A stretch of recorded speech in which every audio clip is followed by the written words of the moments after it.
always know what I need to know when I need to know it. And every time I forget that so, the universe will show it. There seems to be a plan that works, and there's no way I can blow it.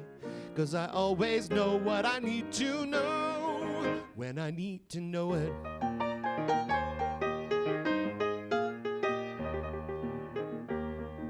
How does the mighty oakwind face the changes autumn brings?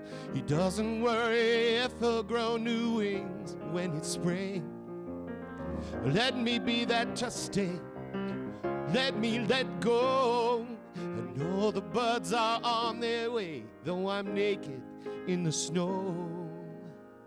'Cause I always know what I need to know when I need to know it. And every time I forget that so, the universe will show it. There seems to be a plan that works, and there's nowhere I can blow it. 'Cause I always know what I need to know when I need to know it.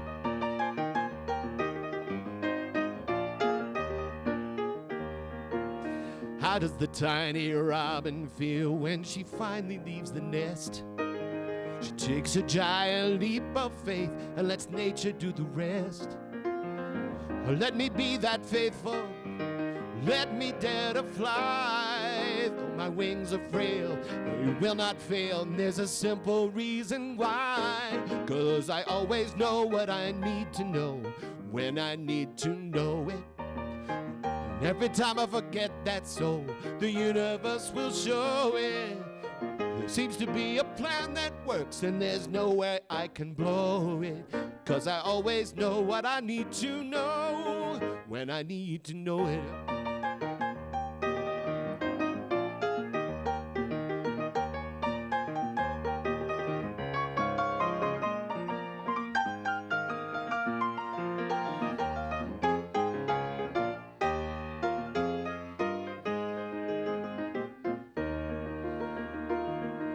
There's a power in the universe greater than just me, and it works a million miracles when I let it be, let it be. 'Cause I always know what I need to know when I need to know it.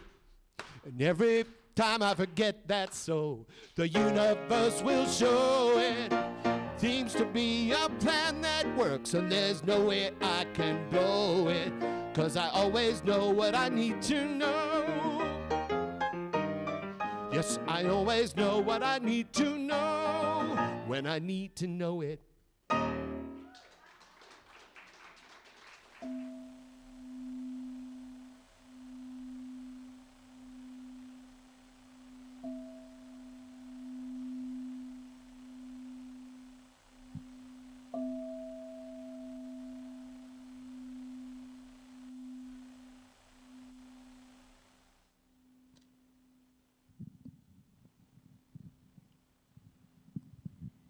Please pray with me. This month, it is the month of love. The hearts and flowers kind of love. But this day, we remember and we rejoice in a greater kind of love. This love, what is it? It is God. This is the God within each one of us, the God that created us out of love. And this is the God that we celebrate. And we celebrate the opportunity to be representatives of this love. This love which is always giving, which is always understanding, accepting, and constant. How blessed we are to be born of this love. This is what we celebrate this day. And we celebrate all those who make it possible to celebrate in this place at this time, especially Reverend Jen, whose compassion and loving heart is an inspiration to each one of us. And for all of our volunteers, AJ and Kenny, all the leadership council who bring forth prosperity and growth to our center. For the practitioners, for the people who nourish us after our service. Everyone who has the heart of God, the love of God, the compassion and the passion to bring forth effortlessly our service this day. And that same love is the love we celebrate in the hearts of men everywhere, whether they worship on a mountaintop, on a tabletop, in a mosque, or a cathedral, or in their heart alone. This is the love of God, expressing itself fully, thoroughly, and joyously. And in that joy, we remember how much joy we receive from the love of God. And in the joy of the love of God, we celebrate by saying together, and so it is.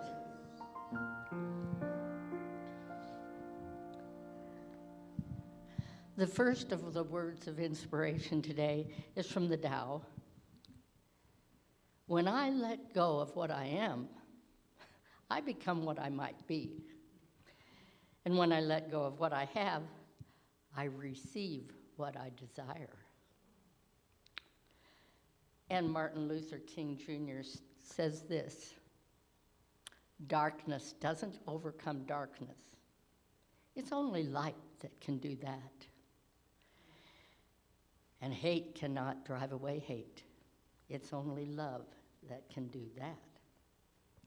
From our founder, Ernest Holmes. Mind. All mind is right here. It is God's mind and God's creative power. Also, God's creative life. We have as much power to use in our daily life as we can believe and we can embody. We often look for meaning in life. And as we look for meaning in life, we look for what does it mean to each of us? Or what exactly are we doing here? What is my purpose? Why is this going on the way it's going on? And we have those questions that kind of churn and turn within us from time to time.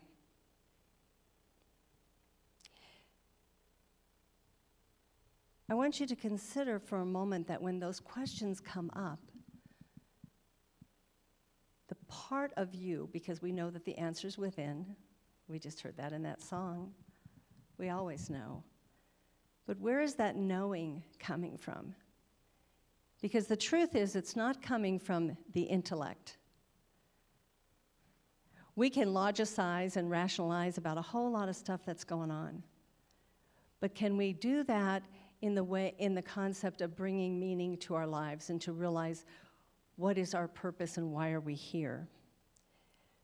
Actually, those questions must be answered by the soul. As we dive deeper into the journey of self-discovery, we seek what it is that makes us come alive. We want to find those unique gifts that we have and share them with the world. We want to be reminded that we are an absolute, magnificent expression of the divine, exactly as we are and exactly as we are not. Have you ever been in that space where you were, envious of someone else's talent? Where you wish you could do it as well as they did? Am I the only one? Because I run into that. I start to compare myself, and I listen to what someone else is saying. Speakers, I'm really good at jumping into that with when I listen to other speakers, other ministers, to do that comparison. And what I'm learning and what I encourage you to embrace in this idea is we have what we have. We are who we are. And let's be in that space and let's share those gifts and avoid the temptation of trying to be someone that we're not. We are reminded that what we seek is often seeking us. There is a divine calling deep within each and every being. It is waiting to be discovered and expressed.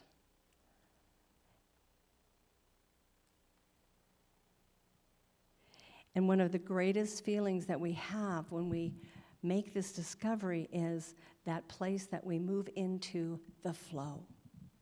So today's talk title is Inquiring Minds Want to Flow. And I'm going to talk about this for a few minutes here today, about what does that mean to us and how does that show up for us. And first I want to share this quote from Steve Nash. When you don't get what you want, be curious, not judgmental. When it's taking too long, be curious, not judgmental. When you're having the same negative thoughts, when the world feels scary, where you don't know what to do, be curious, not judgmental.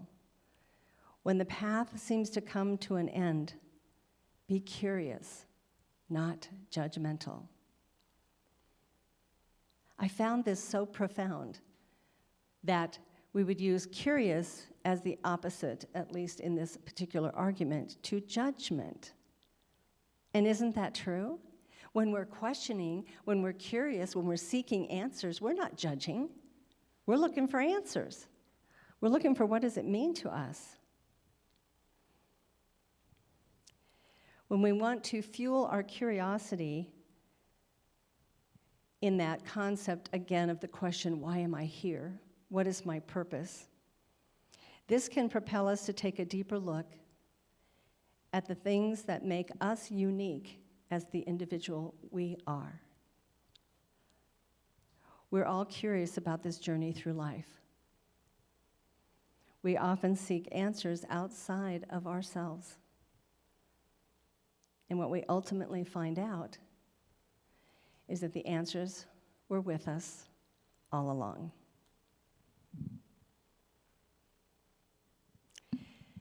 David Brooks tells us to feel wonder in the face of beauty is to be grandly astonished.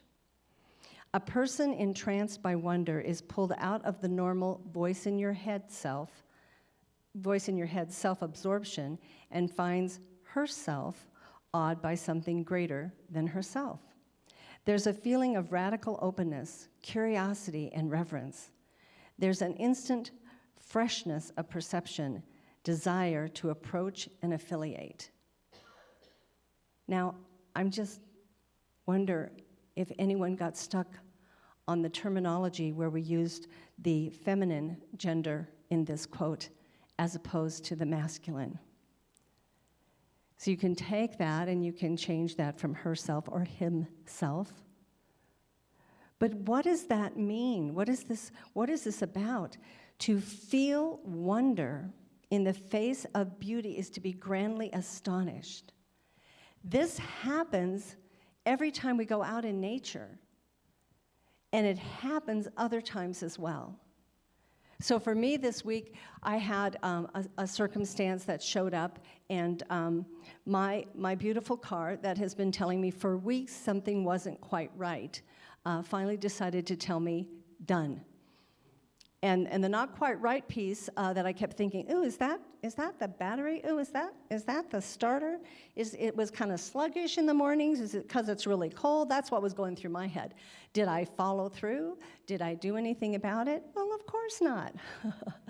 Until Tuesday when I was in my driveway and wasn't going to be going anywhere.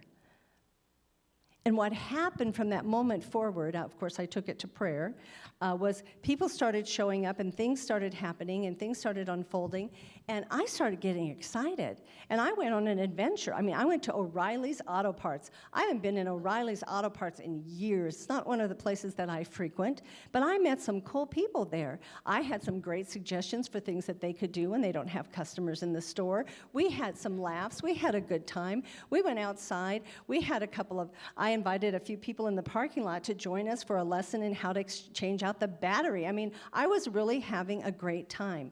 I became elated in those moments of interaction with people who knew that I didn't know half of what I was talking about when it came to a car battery, but hey, whatever, I had a great time. That sense of being grandly astonished.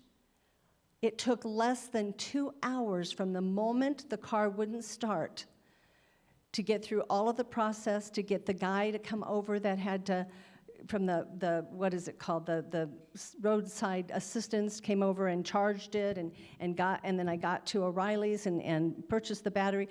2 hours, and I was back home. And for the rest of the day, I had this high energy, this excitement. It was incredible, and I kept thinking, so what is this about? What do I got to do this every day?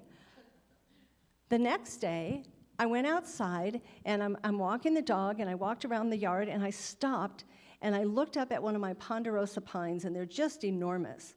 And I looked at the contrast of that tree against the beautiful blue sky, and I began to feel that energy again, that wonder.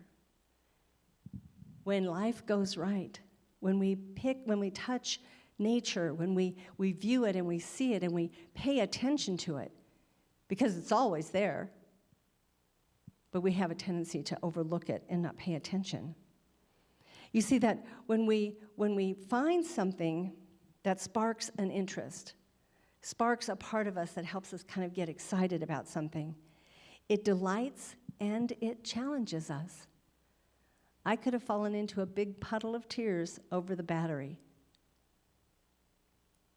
And instead, I stepped into an adventure and met quite a few people and had a really good time. I don't recommend that you ignore your car. If that's what you're hearing, that's not what I said. My battery lasted 9 years. I have been told that that's impossible. Guess what? It did. It did. It was the original battery from my car. So in addition to all of that, it was like, well, the times when I thought something might be going on with the battery, I just prayed over it, and we just kept going. Until the day when Spirit said, no, you really do need a new battery. Sometimes God says no, but it's in our favor. In that moment of wonder, you can feel so alive. You can feel so enlightened. You can feel so enriched in that moment. And that is what sparks the passion within us. That's what touches that place within us that says, I want to do more. I want to go further. I want to make this happen. It could be an interaction with someone, a conversation, a view of, like I said, beauty and nature. And Brooks talks in his book about too often this comes upon us when we're seeking something that we've lost. And he has this whole story about how we lose things, and then when we go and look for them, and then we find them, and then we have that sense of gratitude and elation because we found it. And where my brain went was, do we really have to lose something first to get to that place? Can't we just embrace what's already here? And that's what we get to do in that place of wonder and curiosity.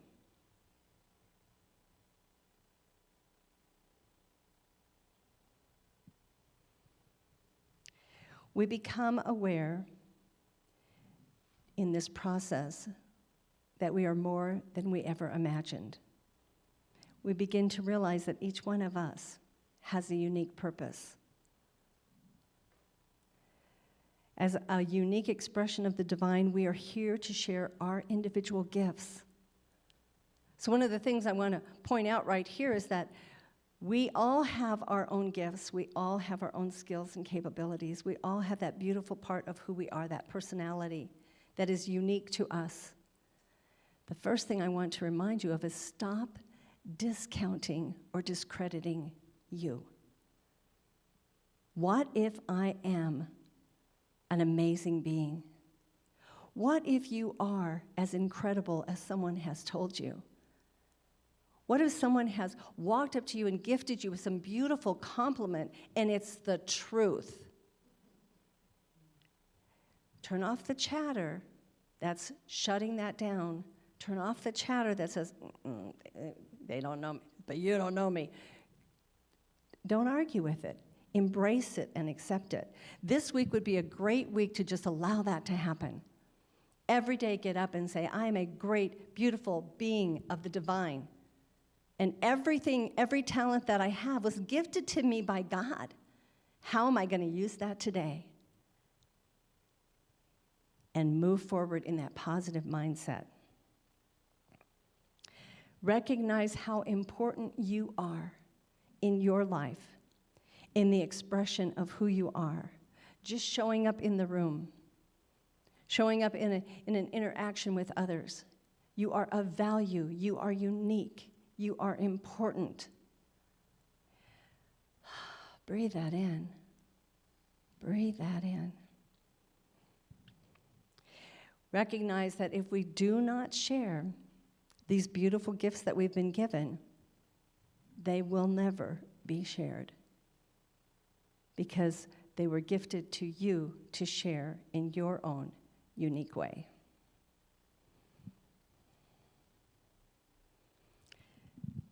Cynthia Bourgeault gives us this quote. In terms of the spiritual journey, trying to find faith with the intellectual center is something like trying to play a violin with a saw. It's simply the wrong tool for the job. This is one reason why all religious traditions have universally insisted that religious life cannot be done with the mind alone. That is the biggest single impediment to spiritual becoming. So again, we go back to that place where we have rationale, where we have intellect, and we sit down and we read a book, a spiritual book, that is designed to inspire us and to feed us. And we got it all stuck up here, and we're trying to figure it all out. And the mind can't do that for us. We can convince ourselves the whys and the wherefore of it all, but it is the heart that needs to be engaged. Now, I remember a few years ago, I talked quite a bit about choosing the heart over the head, and I've learned some wisdom since then. And it's not one or the other. It is to engage the two together, to take this space between here, this head, and this space to the heart, and get them to incorporate and to work together to help us find what we are seeking and what we are looking for. We must find the right tools for the job. Find a way for the two to meet in all that you're about. You know, Ernest Holmes looked at this quite a bit when he was in that process of seeking answers that we now call the teachings of science of mind. And what he did was he went on a quest to discover all the commonalities of all major religions. And then he also dipped into scientific knowledge and formulas. We have what we call spiritual mind treatment. Our spiritual mind treatment has 5 steps. Those 5 steps are proven scientifically. It is like a formula. We have been gifted it. If you do step 1, and then you do step 2, and then you do step 3, and 4, and 5, in exactly this manner, in this way, it works. That's a scientific formula. In addition to this, he talked to numerous mystics of the time and a lot of philosophers So he didn't just take one pathway, he didn't just take one route. And now we have all of this for us, and we can choose the path that's best for us. Dr. Ernest Holmes says the answer to every question is within man, because man is within spirit, and spirit is an indivisible whole. The solution to every problem is within man. The healing of disease is within man. The forgiveness of all sin is within man. Heaven is within man. Now I'm going to read that again. The answer to every question is within humankind, because humankind is within spirit, and spirit is an indivisible whole. The solution to every problem is within humankind. The healing of all diseases within humankind. The forgiveness of all sin is within humankind. Heaven is within humankind. He knew this, he believed this, and he went forward to prove this to us. I want to talk about Ernest for a little bit. In 1902, at the age of 15, Ernest Holmes became financially independent. He had a house full of brothers, spent a lot of time with his mother. His mother was very encouraging of all the things he did, and he was out getting jobs. He had a job where he was called a cookie. He was hired to. He did some cooking, and he did some cleanup, and he did some other things with individuals in the area, and he was really good at it, and he excelled at it. He started taking in laundry and charging to take in laundry. Now, it says that he was very profitable, but he was making about $10 a week, which doesn't sound like a big profit margin for us today, but back then it was a lot. To a 15-year-old kid, you better believe it. You see, his family loved this man, and since the time he could talk, they were impressed by the many questions that he asked. And he was called the eternal question mark. His brothers teased him about that because he always had questions. He always wanted to know more. So at this time when he was working and he was doing a lot of things, there were some farm areas where his brothers were going and working farms, and Ernest went and was living with his Aunt Louisa. Now, he had another aunt, and I failed to note her name, but she had decided that if she just quit answering his questions, he'd stop asking, because she was frustrated by the fact that he wanted to know more, and she didn't have the answers. So a little conversation with his Aunt Louisa, she said to him one day, she goes, "Well, what is it you want to know, really?" And he said, "Everything, I think." And her reply was, "Well, I haven't gone that far, and I think you've gone too far." So I always thought it was interesting how they just encouraged him, and then I found this in The Life and Times of Ernest Holmes, written by his brother Fenwick, that they were exasperated by his constant desire. And I mentioned this, I think, once before, but how often were we as children told to stop asking questions? We had a million questions as children. And unfortunately for many of us, we were stifled in the process because the larger, older, more mature people in our lives got exasperated by the constant questioning. He wanted to know the how of everything. He wanted to know the why. But his questions mostly revolved around life and religion. During this time, is it any wonder that he began to develop an independent philosophy for many of us to follow today? He sought knowledge at every source that he could. He turned it over and over in his mind, accepting or rejecting it as will. He began to find the entire idea of school dissatisfactory. He was taking courses by the age of 17 in math and Latin and English. His mother inspired him with a love for words, and his brothers said that he was really good at using big words, but he couldn't spell any of them. He reveled in poetry. But while he was in school, he began to realize that he wasn't getting the answers to the questions that he had. And the questions were, again, who am I? Why am I here? Who is God? What is heaven? What is hell all about? This is where he brought to us the idea of being open at the top.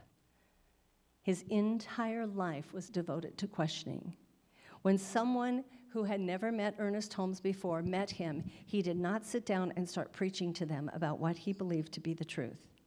He asked them questions. What a beautiful, incredible example. We could give people the answers, but if we ask the question, then that puts us all in that place of wondering. That puts us all in that place of curiosity. And then when the answers start to come from all of us, we can embrace it better, because part of that came from within me.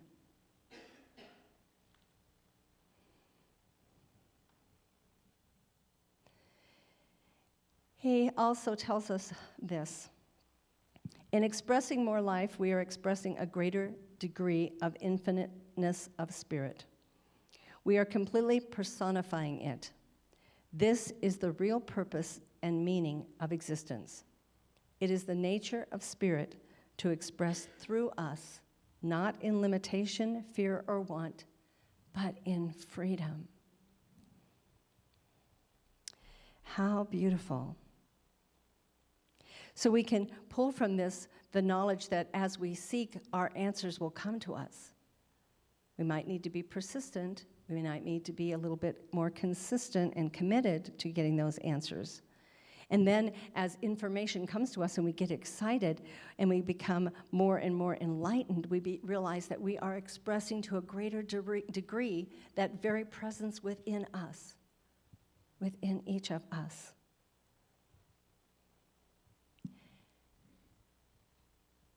In case you didn't think that the world is aware that there are a lot of curious people in it, I will tell you this story. I was at King Soopers a few days ago. In the middle of one of the aisles, where you used to just be able to walk through, was this big, huge stand. A sign at the top of the stand said, "Seek and you will find." And I'm standing there going, well, how about that King Soopers? And in each little bin on the stand, because I had to stop and look at it, because I'm thinking, oh, wait, is there something here I'm supposed to be finding? And it was just some other little kind of kitchen kind of gizmos and different kinds of tools and things that you might need for different kinds of projects. I was like, how amazing that King Soopers is aware that we are curious as we're walking through this store, and they've drawn our attention to this place, to this stand. So the question I have for you is, are you curious enough?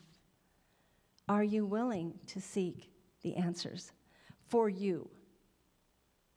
Not so that you can defend your ideas, not so that you can prove yourself to someone else, but so that you within your own being can realize that this is who you are and allow it to resonate. Dennis Merritt Jones, who is the author of The Art of Uncertainty, gives us this quote.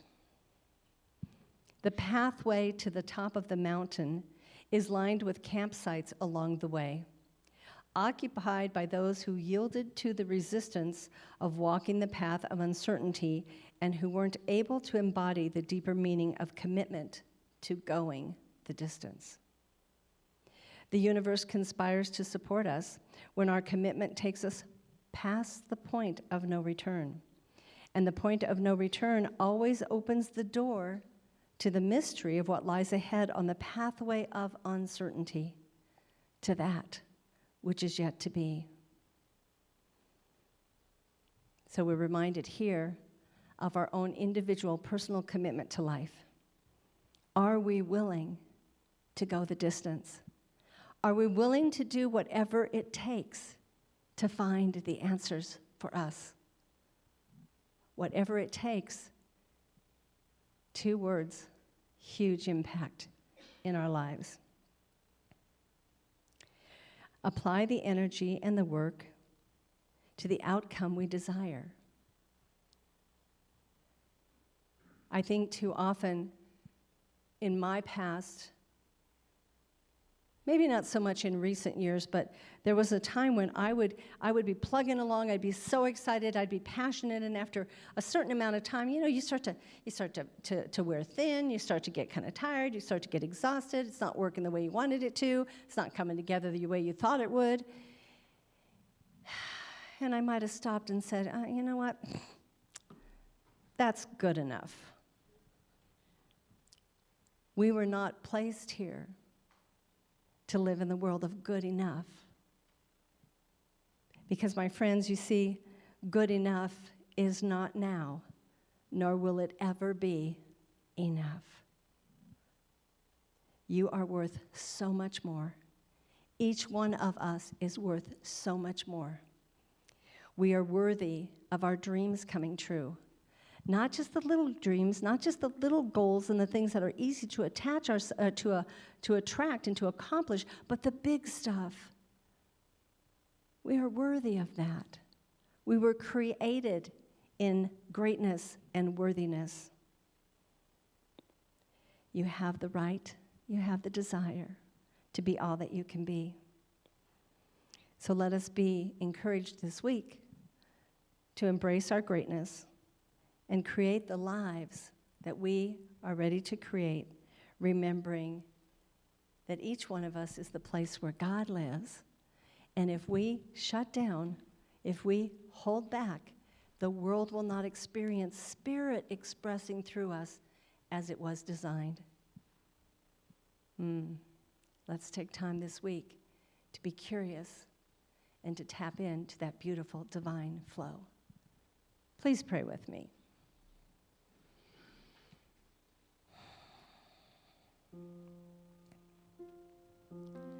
As we just take a deep breath in this afternoon and recognize the beauty, the love, and the light that is God, the blue sky, the cool breeze, the sunshine, all of the things that remind us of Spirit, let us remember that God, Spirit, is within each and every one of us, and that each one of us was put here by divine purpose. We have a reason for being. And in this reason for being, may we take time to be curious about all that it is, curious about what that means to me and how I can be more, do more, express more in this world, on this planet, demonstrating as each of us are very capable of doing the very power, the very presence, the very truth that is God.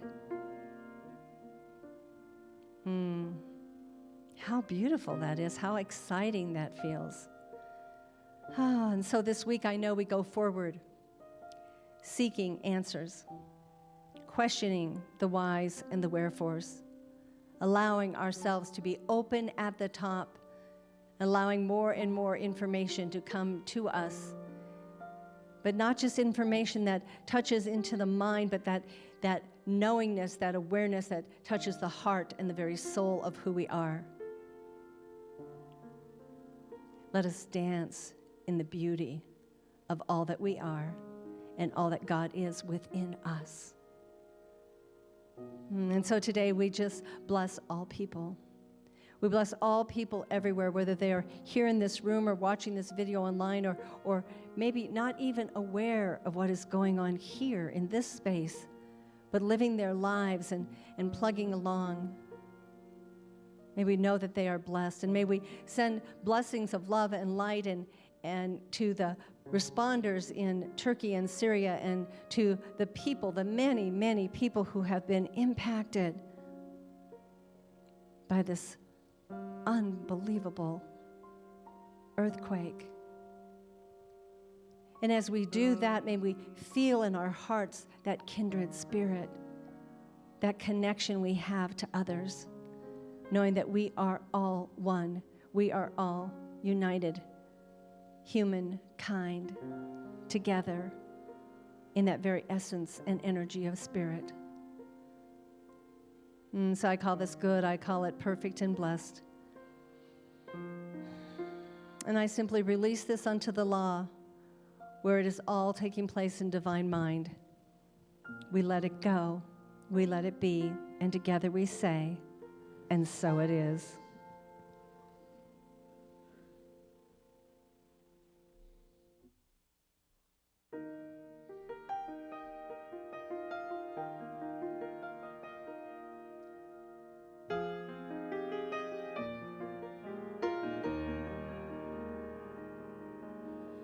Peace is flowing like a river, flowing out of you and me, flowing out into the desert, setting all the captives free.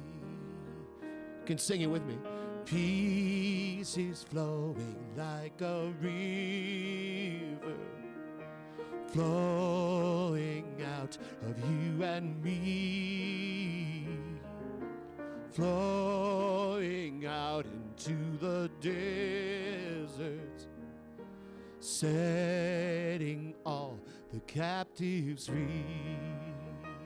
Love is flowing like a river, flowing out of you and me, flowing out into the desert, setting all the captives free.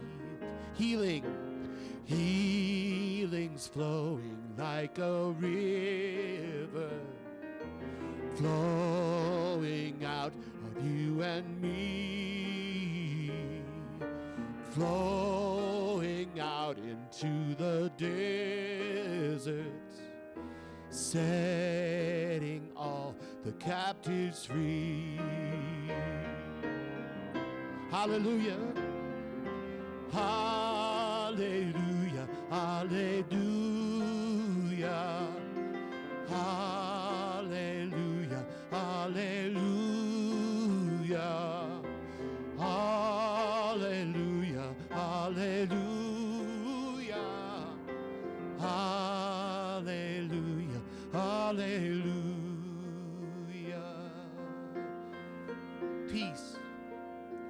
Peace is flowing like a river, flowing out of you and me, flowing out into the desert, setting all the captives free.